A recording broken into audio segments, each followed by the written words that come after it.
5 कथन हो चुके हैं एक प्रकार से। ठीक है, अब हम लोग किशोरावस्था की विशेषताएं पढ़ेंगे। किशोरावस्था की विशेषताओं में पहली विशेषता आप लोग लिखिए,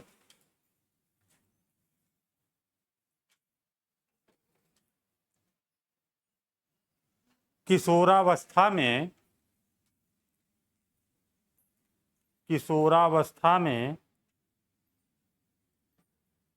लंबाई व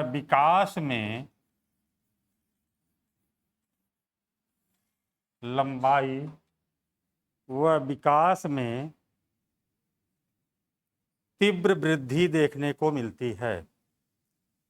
तीव्र वृद्धि देखने को मिलती है। तीव्र वृद्धि देखने को मिलती है। ठीक है, लंबाई बढ़ रही है, ठीक है। विकास से मतलब ये हुआ कि उसका मानसिक, है ना, उसका मानसिक स्तर, उसका सामाजिक, उसकी समृद्धि, यानी संपूर्ण रूप से वृद्धि, लंबाई चौड़ाई सब बढ़ रही होती है। ठीक है, यहाँ पर हड्डियों की संख्या कितनी हो जाती है जी? 206 हो जाती है। बाल्यावस्था में कितनी रहती है? बाल्यावस्था में कितनी रहती है? 350। और शैशवावस्था में 270 प्लस रहती है। ठीक है, इसके ऊपर रहती है। अब जरा सोचो, यहाँ पे हड्डियां बढ़ गई, यहाँ पे आके एकदम कम हो गई, सबने एक स्वरूप पा लिया, सबका अपना एक स्वरूप हो गया, और ये अब मजबूत हो गई हैं। मांसपेशियां भी बढ़ जाती हैं। मांसपेशियां वह होती हैं जो हड्डियों को सपोर्ट देती हैं। जितना भी वजन उठाने की क्षमता होती है किसी की, जो भी कार्य करने की क्षमता होती है, वो किसमें होती है? मांसपेशियों में। ठीक है, तो मांसपेशियां जितनी अधिक होंगी, कार्य करने की क्षमता, एनर्जी, पावर वैसे ही उसकी होगी। पाउडर खा के मांसपेशी बढ़ाने से नहीं।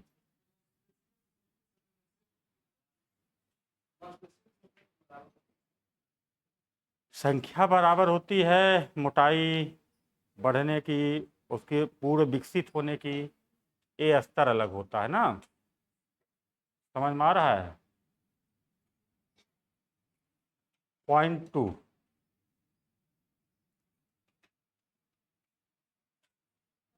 किशोर पुरुषत्व, किशोर पुरुषत्व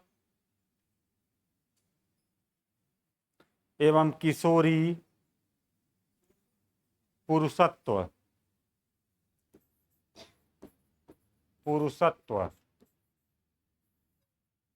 किशोरी मातृत्व,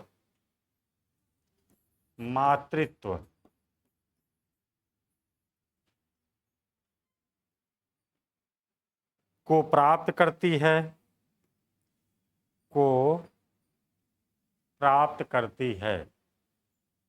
है ना।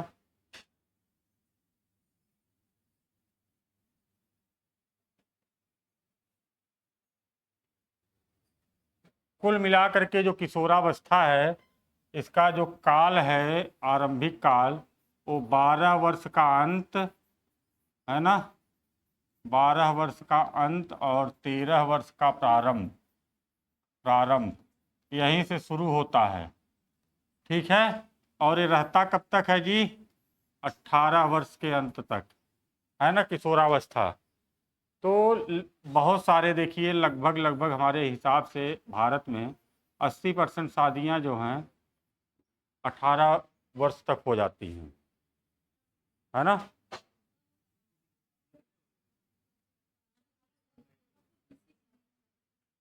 अब बहुत कम होती हैं। अब जैसे जैसे लोग पढ़े लिखे हो रहे हैं, पढ़ लिख रहे हैं, तो सामाजिक बुराइयां उतने तेजी से बढ़ भी रही हैं। समझ में आ रहा है? पढ़े लिखों में ही सामाजिक बुराइयां पाई जा रही हैं। जैसे उदाहरण दूं? नहीं दें? अच्छा, जैसे दहेज देखो, दहेज कहाँ पे पाया जाता है? जहाँ लोग पढ़े लिखे हैं। मेरा बेटा तो ऐसा पढ़ा है, मेरा बेटा इस जॉब में है, तो इतना दहेज चाहिए। एक बहाना है कि हमारा स्टेटस है ना। तो दहेज सबसे बुरी चीज़ मानी गई, और ये सबसे ज़्यादा व्याप्त कहाँ है? जहाँ लोग पढ़े लिखे हैं। एक सामान्य घर में जाइए, सामान्य व्यक्ति होगा, उसको दहेज से कुछ लेना देना नहीं है। वो साइकिल भी पाएगा तो खुश हो जाएगा। समझ में आया? और दहेज के लिए सबसे ज़्यादा टेढ़ कौन होता है पता है? हैं? सबसे ज़्यादा समस्या किसको होती है दहेज न मिलने पे?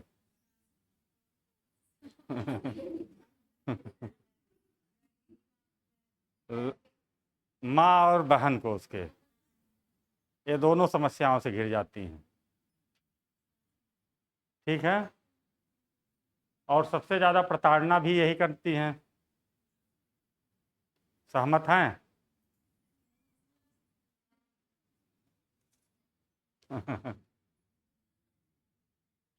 हाँ, दहेज को ख़त्म करने के लिए बहुत सारी चीज़ें चलाई गई समाज में, ठीक है। लेकिन ये जो है, एक आम व्यक्ति दहेज के लिए उतना ज़्यादा नहीं उत्साहित होगा। और एक चीज़ जान लो, जो पुराने धनाढ्य लोग होंगे ना, जो पुराने धनाढ्य टाइप के लोग होंगे, जिनके पास पहले से जगह ज़मीन होगी, उन सब में दहेज बहुत कम है, देखने को मिलेगा। और जो नए नए नहीं, नए नए बनते हैं धनी, उन सब में दहेज की ज़्यादा ज़रूरत होती है। ठीक है, दहेज की मांग वहाँ ज़्यादा मिलेगी आपको। तो यहाँ पुरुषत्व और मातृत्व दोनों के गुण आ जाते हैं दोनों में, यानी पूर्ण विकसित हो जाता है किशोर और किशोरी। चलिए नेक्स्ट पॉइंट,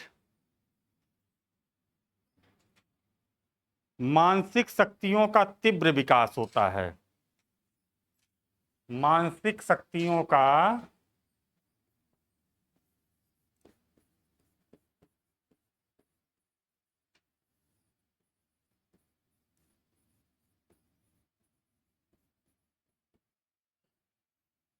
मानसिक शक्तियों का तीव्र विकास होता है।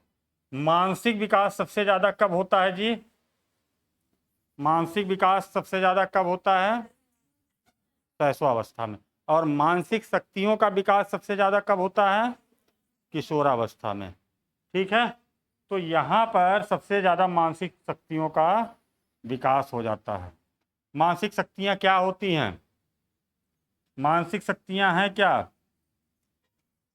व्यक्ति को सामाजिक नियमों के अनुसार कैसे रहना है, कैसे नियमों का पालन करना है, कैसे समाज में अच्छा जीवन जीना है, ये सब कला यहाँ आ जाती है। ठीक है।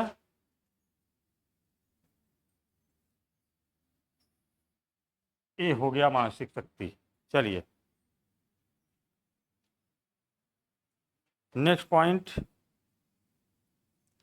मानसिक शक्तियों में ना हो तो लिख लीजिए कुछ चीज। मानसिक शक्तियां हैं जैसे जैसे चिंतन, जैसे चिंतन, कल्पना, स्मरण, मनन, तरंग। ठीक है। स्मरण, मनन, तरंग। बता, तरंग, तरंग अजी, तरंग है ना। चलिए एक एक को थोड़ा थोड़ा समझ लेते हैं। चिंतन क्या होता है? चिंतन एक मानसिक शक्ति है। जिसके अंदर मानसिक शक्ति होगी वही चिंतन करेगा, और चिंतन जितना तीव्र होगा उतने आप तीक्ष्ण बुद्धि वाले होंगे, उतना तेज बुद्धि वाले होंगे। ठीक है। चिंतन का मतलब यह है कि कोई भी परिस्थिति आपके सामने आती है, उस पर आप कितने जल्दी कैसे निर्णय ले लेते हो, है ना। होता क्या है, आपको ज्ञानेंद्रियों के माध्यम से, ज्ञानेंद्रियां कितनी हैं? 5। इन ज्ञानेंद्रियों से जब ज्ञान प्राप्त होता है तो यहाँ मस्तिष्क में संवेदना होती है, और संवेदना होती है तो सबसे पहले संवेदना से मिलता कौन है? मूल प्रवृत्ति। क्या मिलती है? मूल प्रवृत्ति। और मूल प्रवृत्ति को कंट्रोल करने वाला कौन है? मूल प्रवृत्ति किस पर अंकुश कौन लगाता है जी? बुद्धि। बुद्धि बुद्धि से मूल प्रवृत्ति पर ही अंकुश रखते हैं। मूल प्रवृत्ति काम, क्रोध, लोभ, लालच सारी चीजें हैं, ये इंसान का स्वभाव है, ये होगा अंदर। लेकिन उस पर कंट्रोल करने वाला जो है, जितना बुद्धिमान होगा उतने अच्छे से उसको कंट्रोल करेगा।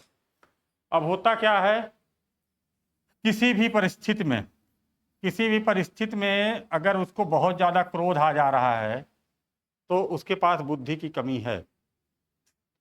अगर किसी सिचुएशन में वो तुरंत क्रोधित हो जा रहा है तो किस चीज़ की कमी है? बुद्धि की। उसके पास बुद्धि का अभाव है। अगर बुद्धि होगी तो उस मनोवेग पर क्या करेगा? वो कंट्रोल करेगा। उस परिस्थिति को मैनेज करना है कैसे, इसको सोचेगा, है ना। क्रोध में तो किसी को भी हानि पहुंचा देगा, कुछ भी कर सकता है।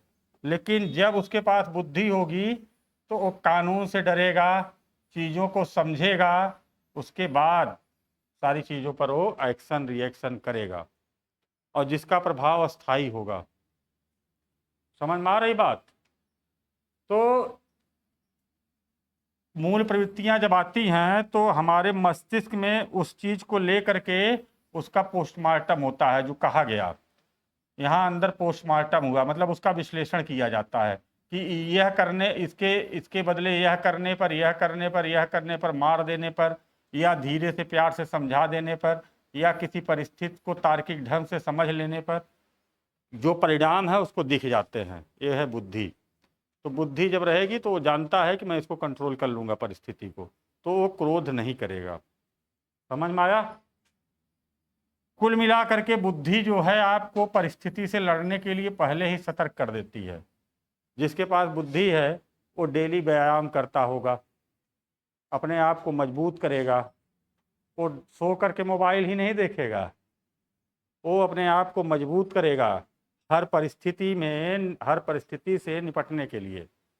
किस परिस्थिति में कब कहाँ किस चीज़ की ज़रूरत पड़ेगी, इससे निपटने के लिए। ठीक है ना। टाइम से खाएगा, टाइम से सारी चीज़ों को मैनेज करेगा, ठीक है ना। खुद को एक्टिव रखेगा, तब जाके वो मजबूत हो पाएगा। तो ये सब संभव होगा किस चीज़ से? बुद्धि से। ठीक। दूसरा पॉइंट है इसमें, चिंतन समझ में आया। अब आता है कल्पना। कल्पना जितनी स्वस्थ कल्पना होगी, स्वस्थ मतलब अच्छी कल्पना। अच्छी कल्पना क्या होती है? अच्छी कल्पना क्या होती है? जिसमें विध्वंस कम हो, किसी का नाश ना हो, और आप सुखी हो जाओ। ऐसी कल्पनाएं ही तो स्वस्थ कल्पना है। और जिस कल्पना में क्रूरता भरी हो, ऐसी कल्पनाएं अस्वस्थ कल्पनाएं होंगी। तो स्वस्थ कल्पना अगर आ रही है, महल खड़े कर रहे हो, बड़ी बड़ी गाड़ियों में चल रहे हो कल्पनाओं में, तो आप ऐसा करने के लिए प्रेरित होंगे, आपकी मानसिक शक्ति बढ़ेगी, आप उसके लिए कार्य करेंगे। नहीं, जब कल्पना ही गलत होगी कि फला को कैसे मारना है, तो उसके लिए चाकू की व्यवस्था तो करोगे मार्केट में जाके वही खोजोगे, है ना। तो इसलिए कल्पना कैसी होनी है? स्वस्थ होनी है। स्मरण, स्मरण क्या है? कोई भी चीज जो अचेतन मन में है, अचेतन मन में है, उसको चेतन मन में लाना। समझ में आ रही बात? इसके लिए अभ्यास जरूरी होता है। अभ्यास क्या जरूरी है? जैसे कोई ज्ञान हमारे पास पहुंचा, हमारे मस्तिष्क पर कोई ज्ञान जब पहुंचा ज्ञानेंद्रियों के माध्यम से, तो क्या आता है यहाँ? संवेदना होने पर क्या आता है? सबसे पहले अभी बताया था, मूल प्रवृत्ति आ जाती है, जो इंसान का स्वभाव है वो आ जाती है ना। लेकिन यहाँ पर आना क्या है, अब जब संवेदना हुई, कोई परिस्थिति आई, तो आना क्या है, जो चीज़ें आपने सीखा है, लोगों से जाना है, उस तरह का व्यवहार आपके मस्तिष्क में आना चाहिए। ठीक है, मूल प्रवृत्तियों से अलग चीज़ें, तब जब वो आएगी तो उसका जो प्रयोग होगा वो अलग ही होगा ना। मूल प्रवृत्तियों जानवरों जैसा नहीं होगा। जानवर के पास जाओ और उसको डंडा से ऐसे ऐसे करो, कुत्ते को भी ऐसे ऐसे करोगे तो भूखने लगेगा, मूल प्रवृत्ति है। लेकिन सीखा हुआ व्यक्ति है तो सीखा रहता है, तब उसको ज्ञान वाला जो सीखा हुआ है वो चीज़ें आने लगेंगी। मूल प्रवृत्ति तो आएगी, साथ साथ वो चीज़ें याद आने लगेंगी जो किया है, प्रैक्टिस किया है जिस चीज़ की, है ना। तो वो उसका प्रयोग सही जगह पर कर पाएगा। स्मरण, याद करना, ठीक है। और चेतन में जो चीज़ें पड़ी हुई हैं, मेन मौके पर वो आपके मस्तिष्क पर आ जानी चाहिए। परीक्षा हाल में जाओ तो जो पढ़े हो याद आना चाहिए, लेकिन नहीं आता। क्यों नहीं आता? प्रैक्टिस नहीं है। स्मरण शक्ति, देखिए स्मरण शक्ति सबकी एक समान होती है, कमज़ोर नहीं। उसको आपने गाइडलाइन सही नहीं दिया, ठीक है, उसको आपने सही तरीके से मेमोराइज नहीं किया, स्मरण शक्ति में उसको स्टोर नहीं किया, उसको पॉइंट नहीं किया है। मस्तिष्क कन्फ्यूजिया जाता है कौन सा पॉइंट लाएं। जब किसी चीज़ को आप अंडरलाइन करके रखते हो, क्यों कॉपी में लिखे इतना सारा चीज़, कुछ चीज़ों को अंडरलाइन करते हो, किस लिए? क्योंकि जब मैं वो पेज खोलूं तो मेरे को अंडरलाइन चीज़ें याद आ जाएं। वैसे ही लाइफ में बहुत सारे पॉइंट हैं जिनको आपको अपने मस्तिष्क में, अचेतन मन में, मतलब भूले रहना है, तब भी वो अंडरलाइन होनी चाहिए। विशेष परिस्थिति में वो चीज़ें याद आ जाती हैं। समझ में आया? मनन, मनन क्या होता है? मनन, हाँ, प्रक्रिया एक ही है। मन कोई ऐसा हार्डवेयर है क्या मस्तिष्क में? मन, मन किसे कहते हैं? माइंड को। इंग्लिश में माइंड कहते हैं मन को। क्या बोलते हैं मन को इंग्लिश में? माइंड। माइंड को ही मस्तिष्क कहते हैं, यानी मस्तिष्क का ही एक स्वरूप है माइंड। जैसे हर्ट है, हर्ट, हर्ट को हृदय और इसको दिल भी कहते हो।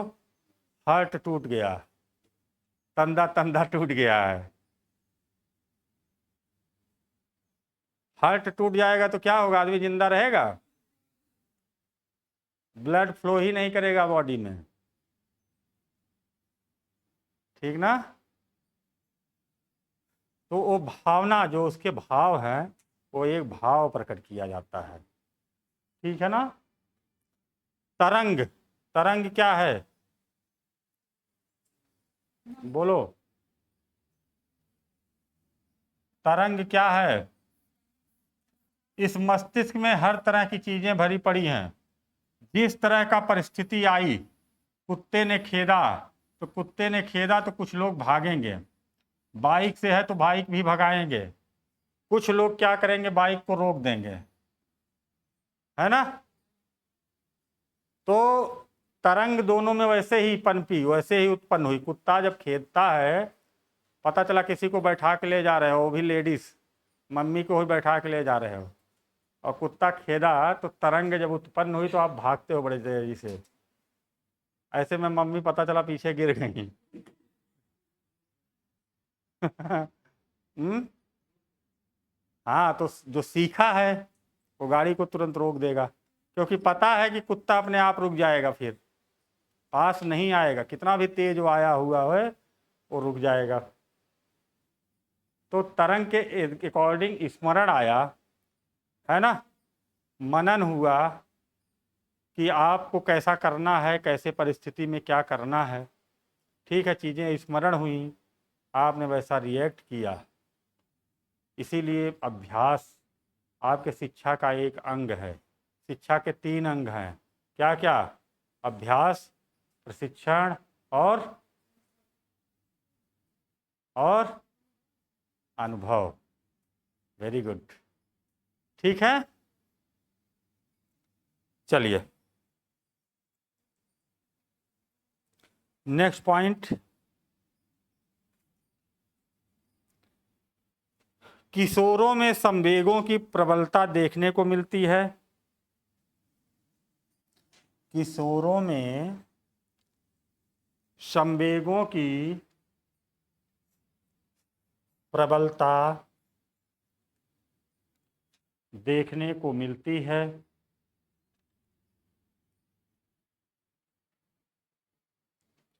किंतु बुद्धि के विकास के कारण बुद्धि के विकास के कारण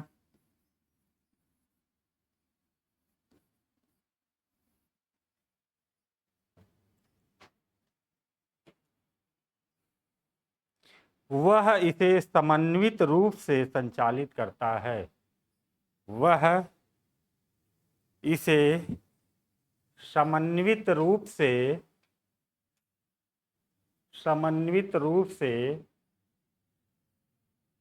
संचालित करता है।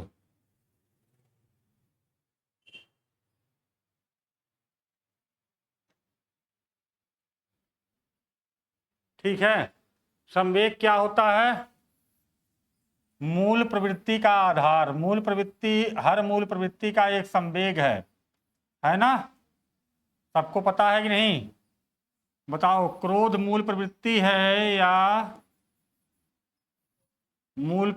है या संवेग? तो क्रोध की मूल प्रवृत्ति क्या हुई फिर?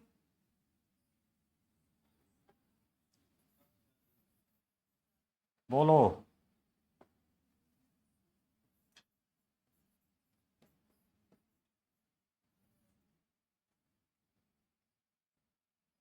ऐसे ही काम है, काम अगर संवेग है कि मूल प्रवृत्ति? काम संवेग है। फिर उत्तेजना क्या है? हाँ, काम मूल प्रवृत्ति है, इसलिए मैंने इधर लिखा है। मुझे पता था कि इधर लिखूंगा वही बताओगे सब लोग। अब इस तरह से जो पता रहेगा वही तो बताएगा, जैसे अभी बताया ना आपने। तो ये मैकडूगल का है, सब बताएंगे हम। संवेग जो होता है किशोरों में सब आते रहते हैं, सारे 14 के 14 बहुत सारे संवेग हैं। सारे संवेग होते हैं किशोरों में, चूंकि हार्मोनल परिवर्तन होते हैं और सारे संवेग आ जाते हैं। लेकिन उसका जो मानसिक शक्ति है वो भी बढ़ गई। अब क्या करता है, वह इन संवेगों या मूल प्रवृत्तियों को समन्वित रूप से संचालित करना सीख जाता है। किस चीज का प्रयोग कहाँ करना है। अगर शिक्षित हो, बुद्धिमान हो, तो अनायास किसी पर क्रोध नहीं करोगे, पहली बात, क्योंकि यह मूल प्रवृत्ति या संवेग है। क्रोध अगर अनायास किसी को आ रहा है तो क्रोध नहीं, वो दिखावा है। या तो वो बुद्धिमान नहीं है या तो वो दिखावा कर रहा है। समझ में आया? जो छिछोरापन करते हैं रोड पर, सड़कों पर, इधर उधर, वो सब भी क्या होते हैं? बुद्धि से कमजोर होते हैं, क्योंकि संवेगों पर उनका अंकुश नहीं होता। समझ में आ रहा है? तो संवेग यही है। और यहाँ पर किशोरावस्था में व्यक्ति क्या करता है, इसे सीखता है। बुद्धि के अकॉर्डिंग सब सीखते हैं, उसी के अकॉर्डिंग व्यवहार करते हैं। ठीक है, नेक्स्ट पॉइंट। किशोरावस्था में मन और मस्तिष्क, किशोरावस्था में मन और मस्तिष्क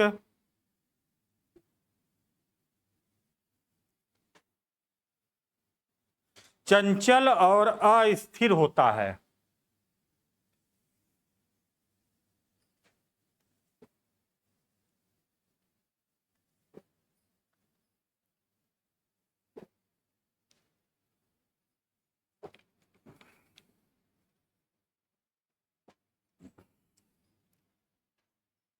चंचल और अस्थिर होता है।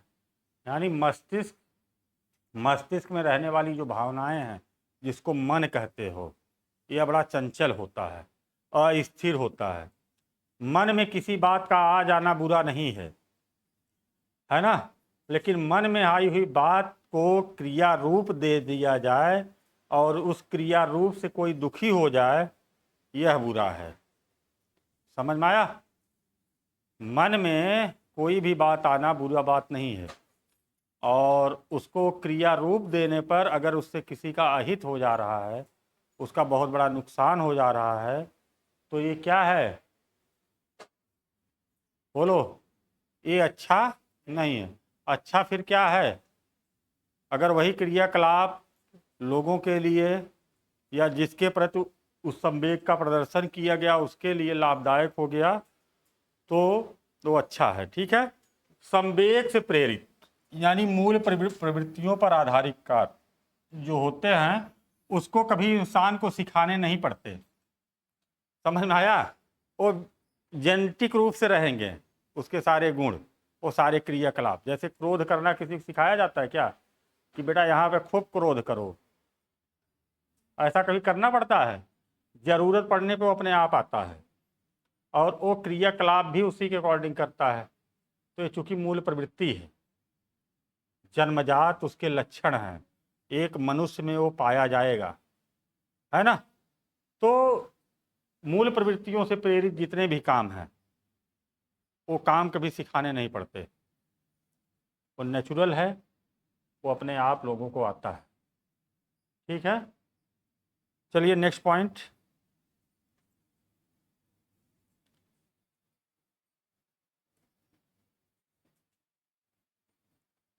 किशोरावस्था में यौवन ऊर्जा सक्रिय रहती है। किशोरावस्था में यौवन ऊर्जा सक्रिय रहती है। ठीक है। ये यौवन ऊर्जा जो है बाल्यावस्था में किस रूप में रहती है जी? एकदम सुषुप्त रहती है ना, सुषुप्त अवस्था में रहती है, और यहां पर एकदम सक्रिय हो जाती है शैशवावस्था में, पूर्ण रूप से पाई जाती है। पता है ना, शैशवावस्था में पाई जाती है, याद रखना। तो शैशवावस्था में यौन ऊर्जा पाई जाती है, किशोरावस्था में पूर्ण सक्रिय होती है, बाल्यावस्था में एकदम सुषुप्त रहती है। इसीलिए कभी भी यहाँ पर बालक बालिका में कोई दोस्ती नहीं मिलेगी। ठीक है, लेकिन जब वो किशोर किशोरी बनेंगे तो दोस्ती मिलेगी।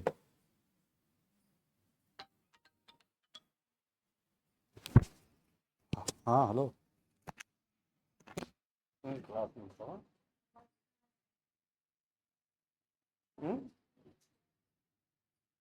चलो अच्छा।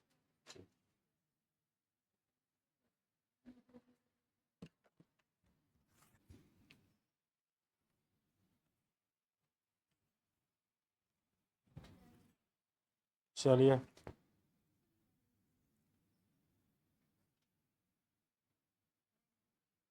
नेक्स्ट पॉइंट लिखिए। किशोरावस्था के प्रारंभ में, किशोरावस्था के प्रारंभ में रुचियां अस्थाई होती हैं। सीटेट में आया हुआ क्वेश्चन है, पिछले बार ही तो है, शायद जाके हल करना पेपर, है ना। क्या लिखा?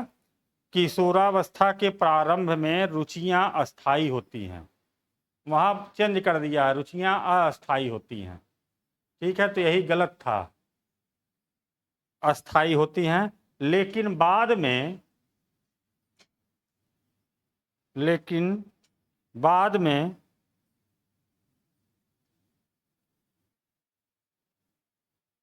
रुचियों में परिवर्तन देखने को मिलता है।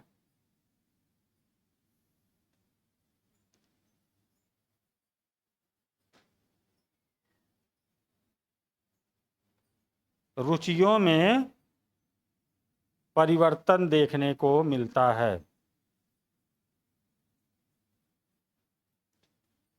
रुचि समझ रहे हैं? रुचि, किसी चीज में इंटरेस्ट, है ना?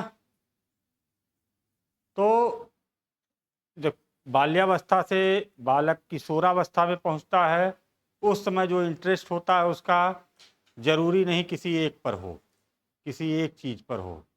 समझ में आया? बाद में उसमें परिवर्तन होता है, अस्थाई होता है ऐसा नहीं है। उसमें क्या होता है? परिवर्तन होता है। कुछ अस्थायित्व भी आ सकते हैं, कुछ गुण दोष मिल भी सकते हैं, कई कारण हो सकते हैं। समझ में आया?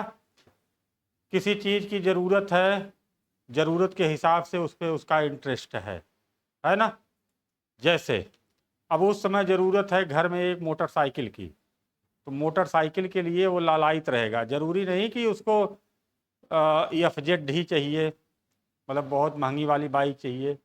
वो नॉर्मल बाइक से भी खुश हो सकता है ना? लेकिन उसको बाइक चाहिए होगी, तो उसका इंटरेस्ट बाइक में है, क्योंकि कहीं ना कहीं उसको आने जाने में लोगों को देख रहा है, तो उसके इंटरेस्ट है। ठीक है, इस तरीके से। लेकिन बाद में जब किशोरावस्था का बाद समय आएगा तो उसमें परिवर्तन आता है। वो अपने इकोनॉमिकल स्थिति के अनुसार अपनी रुचियां डेवलप करने लगता है। ठीक है, जैसे जिस हिसाब से जितना सामर्थ्य होगा वैसी चीज़ों में वो इंटरेस्ट लेगा, फिर तो ये लास्ट में करेगा। समझदारी आ जाती है, बुद्धि हो जाती है, कंट्रोल करने लगता है। ठीक है,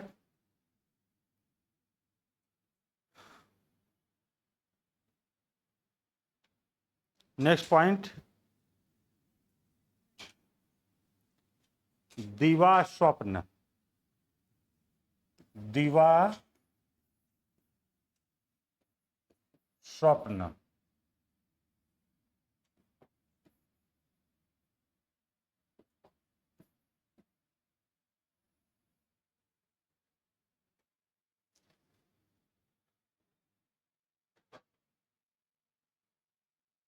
देखने लगता है। दिवा स्वप्न देखने लगता है। दिवा स्वप्न, दिवा स्वप्न समझ रहे हैं?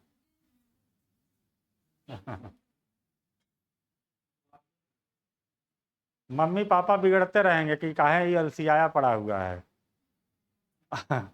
और सो करके बढ़िया बढ़िया कल्पनाओं में खोया रहता है।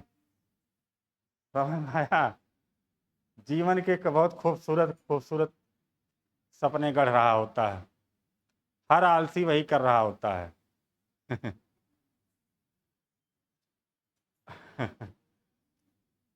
आलसी सपने में देखने में भी आलस रहता है उसके अंदर, तो वो कल्पना भी नहीं कर पाता होगा, थक जाता होगा। छोड़ो, कौन कल्पना करे। सोते हैं। चुपचाप सोते हैं। हम्म, क्या कंटिन्यू नहीं होता? उसके बाद दोहरा के कभी देखा है? उस समय अधूरा कभी दीवा स्वप्न टूट गया हो, फिर जाके उसको कभी देखा, पूरा किया?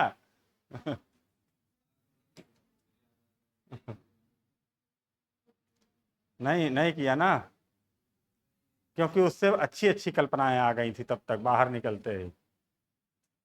है ना?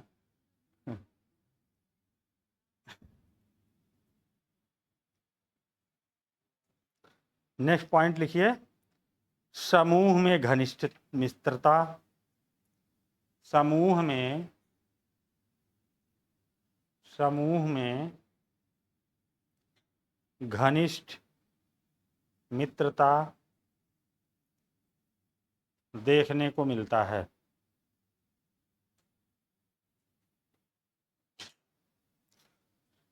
समूह मतलब क्या?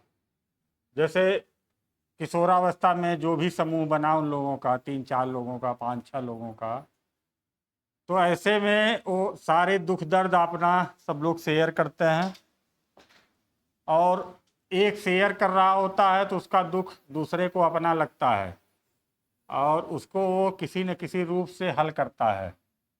ठीक है, तो जब ऐसा होता है तो घनिष्ठता तो आएगी। घनिष्ठ मित्र भी होगा।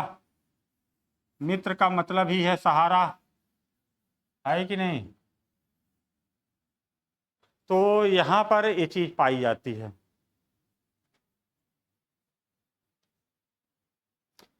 नेक्स्ट पॉइंट है विषम लिंगी आकर्षण देखने को मिलता है।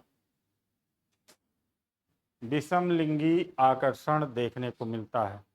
ये बाल्यावस्था में बिल्कुल नहीं रहता। किशोरावस्था में विषम लिंगी आकर्षण देखने को मिलता है। तो विषम लिंगी ज्यादा दोस्ती यही होती है किशोरावस्था में।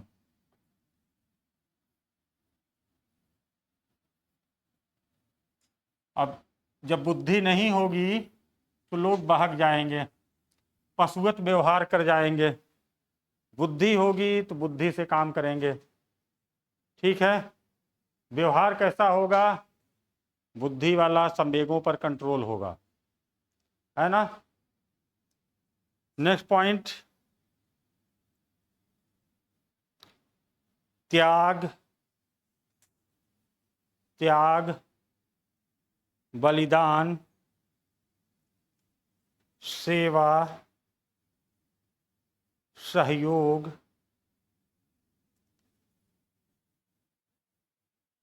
परोपकार,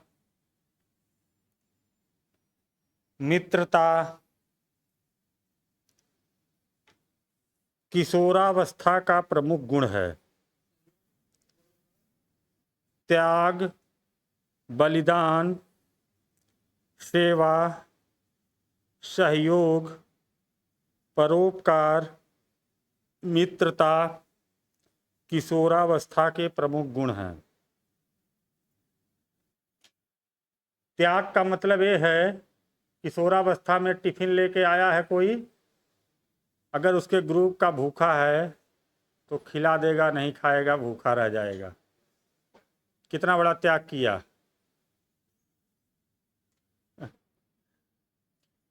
बलिदान, सेवा, सेवा का मतलब है दान पुण्य इसी समय ज़्यादा करते हैं लोग। पास में नहीं रहता फिर भी कोई आके रोने लगेगा तो बेचारे दे देंगे, बाद में भले ठगे महसूस करेंगे। समझ में आया। सहयोग रहता ही है, परोपकार होता है, दूसरे का उपकार करने की भावना। रास्ते में जाते समय किसी को कष्ट में देखने के बाद उसकी भलाई के लिए सोचना, उसकी भलाई के लिए दौड़ पड़ना, ये सब गुण रहते हैं। 10-15% के लोगों के लिए नहीं कहा जा सकता। वो वैसे तो 10-15% लोग चोर भी होते हैं। अपवाद नहीं है, ये भी एक गुण है। चोरी गुण नहीं है, एक गुण है। भाई कुछ लोगों के लिए हर काम बुरा होता है, लेकिन कुछ लोगों के लिए फायदेमंद होती है चोरी भी। तो चोरी किसके लिए फायदेमंद होती है?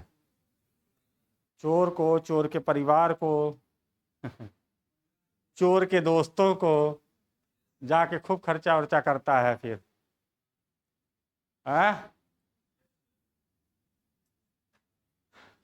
कभी कभी पेपर ऊपर में निकलता नहीं है, गर्लफ्रेंड का शौक पूरा करने के लिए पूरा कितना जेब काट डाला था एक बार, स्मैक तक बेचने लगा था, है ना। तो ये सब बुद्धि की कमी है। बात समझ में आ रही है? चलो नेक्स्ट, स्वतंत्रता की भावना।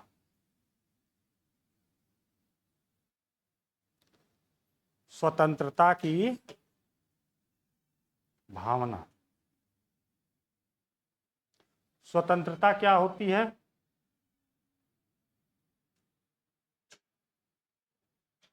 कि कोई रोक टोक ना हो, अपने मन को घूमने का मिले, है ना, कहीं से कोई दबाव ना हो।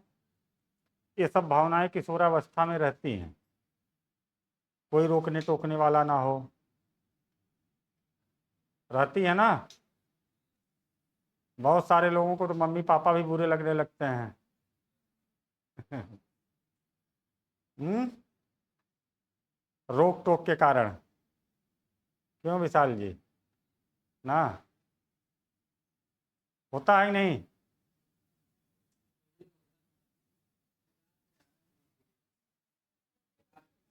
तो हम सबको थोड़ी कह रहे हैं।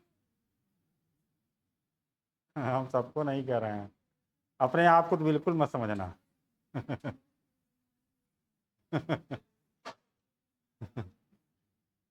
चलिए, नेक्स्ट पॉइंट है स्वाभिमान का भावना। स्वाभिमान का, स्वाभिमान की भावना। स्वाभिमान क्या होता है? स्वाभिमान, स्वयं पर अभिमान। स्वयं पर किसी प्रकार का दिक्कत आने पर खड़ा हो जाएगा, वो विरोध कर देगा। ठीक है, स्वाभिमान पर कोई आंच नहीं आनी चाहिए। ये तो लाइफ में सबके लिए ज़रूरी है, स्वाभिमान का ख्याल रखना चाहिए। अगर खुद के स्वाभिमान का आप ख्याल नहीं रखते हो तो समाज में इज्जत नहीं रहेगी। आप निराश हो जाते हो, रिजल्ट में देरी हुई नहीं, पड़ोसी ताना देना जब शुरू करता है तो आप निराश असहाय से महसूस करते हो, उसके सामने जाने से कतराते हो। लेकिन आपके अंदर स्वाभिमान होना चाहिए।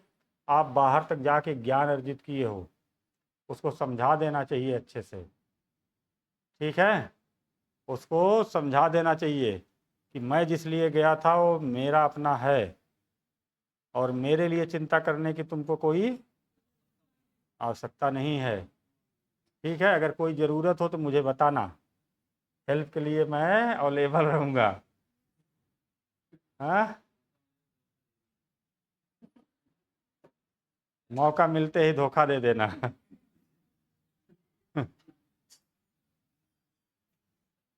मतलब हम स्वाभिमान बचाने की बात कर रहे हैं कि स्वाभिमान का एकदम से नष्ट कर देने की बात कर रहे हैं।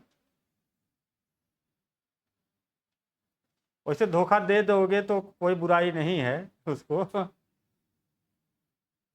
क्यों? पड़ोसी है, धोखा देना ही है।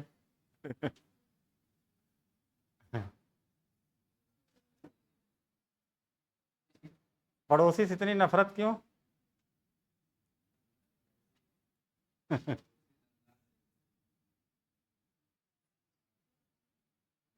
पड़ोसी आगे बढ़ रहा है।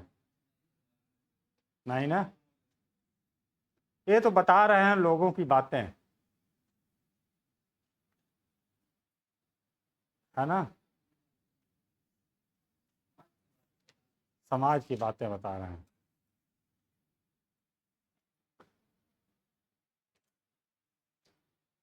नेक्स्ट पॉइंट, नेतृत्व की भावना। नेतृत्व की भावना होती है।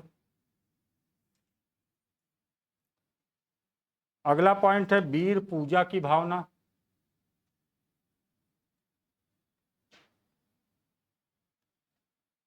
अगला पॉइंट है अपराध की अवस्था। अपराध की अवस्था। सबसे इंपॉर्टेंट लास्ट पॉइंट, ईश्वर की सत्ता स्वीकार करता है, ईश्वर को मानता है ना, ईश्वर की। है, इसके पहले वाला मैंने बोला है अपराध की भावना अवस्था, अपराध की अवस्था। इसमें किशोर जो है अपराध में बड़े जल्दी चले जाते हैं सब, इनकी अपराध में जाने की संभावना बहुत ज़्यादा अधिक होती है।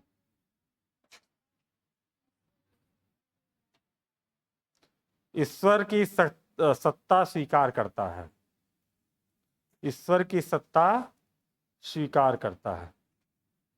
अब हम लोग इसका पढ़ेंगे शारीरिक विकास, है ना, किशोरावस्था में शारीरिक विकास, इसको हम लोग पढ़ेंगे कल। कैसे विकास होता है, कैसे हार्मोन कौन कौन डेवलप हो जाते हैं, क्या क्या परिवर्तन आते हैं, ये सब चीज़ें हम लोग पढ़ेंगे कल। Okay, thank you.